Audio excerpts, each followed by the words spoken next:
আপনি কি জানেন যুদ্ধের ফ্রন্ট লাইন কি?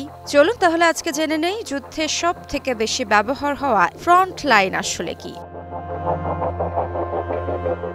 ফ্রন্ট লাইন যুদ্ধের সবচেয়ে স্পষ্ট আর সবচেয়ে বিতর্কিত রেখা। সামরিক পরিভাষায় একটি ফ্রন্ট লাইন হল একটি সশস্ত্র বাহিনীর কর্মী এবং সরঞ্জামের সংঘর্ষের এলাকার সবচেয়ে কাছের অবস্থান, যা সাধারণত স্থল বাহিনীকে বোঝায়। যখন বিরোধী পক্ষের মধ্যে একটি ফ্রন্ট তৈরি হয়, তখন ফ্রন্ট লাইন হল সেই এলাকা যেখানে প্রতিটি পক্ষের বাহিনী সংঘর্ষে লিপ্ত হয়।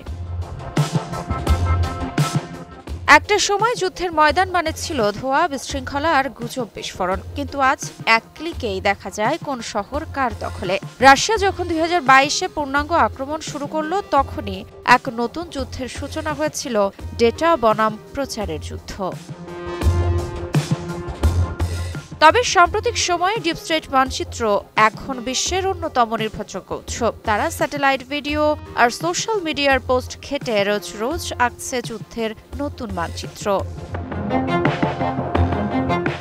ডিপ স্টেট এখন সত্য যাচাইয়ের এক মাপকাঠি। দ্য কিয়েভ ইন্ডিপেন্ডেন্টের বরাতে জানা যায়, তাদের তথ্য আসে শুধু ভিডিও বা টুইট থেকে নয়, বরং ইউক্রেনের ফ্রন্ট লাইনের ভেতরকার সৈন্যদের থেকেও। তবু তাদের কাজটা সহজ নয়, কারণ আজকের ফ্রন্ট লাইন আর এক টানা রেখা নয়, এটা একটা ধোঁয়াশা ছিদ্র ভরা জাল।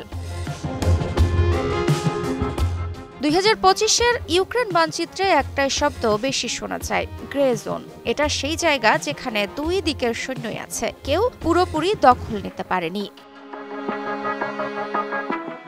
ড্রোনের যুগে বড় আক্রমণ নয়, রাশিয়া এখন এগোয় ছোট ছোট দল নিয়ে 2-3 জন সৈন্য ছায়ার মতো সরে গিয়ে ইউক্রেনের ভেতরে ঢোকে আর বিশৃঙ্খলা ছড়িয়ে দেয়। ফলাফল মানচিত্রে দেখা যায় এক অসম জ্যাগড লাইন, যুদ্ধের অনিশ্চয়তার প্রতিচ্ছবি।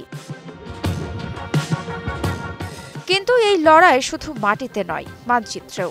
রাশিয়া পতাকা তোলে ধ্বংসস্তূপে, আর ইউক্রেন পাল্টা জানায়, আমরা এখনো আছি। দুই পক্ষেরই লক্ষ্য এক মন জয় করা।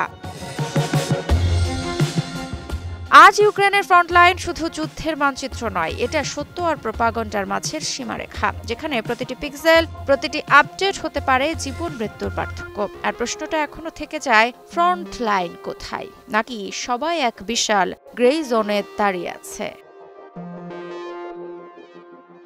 মৃত্তিকা সিনহা বিশ্বাস, নিউজ 24।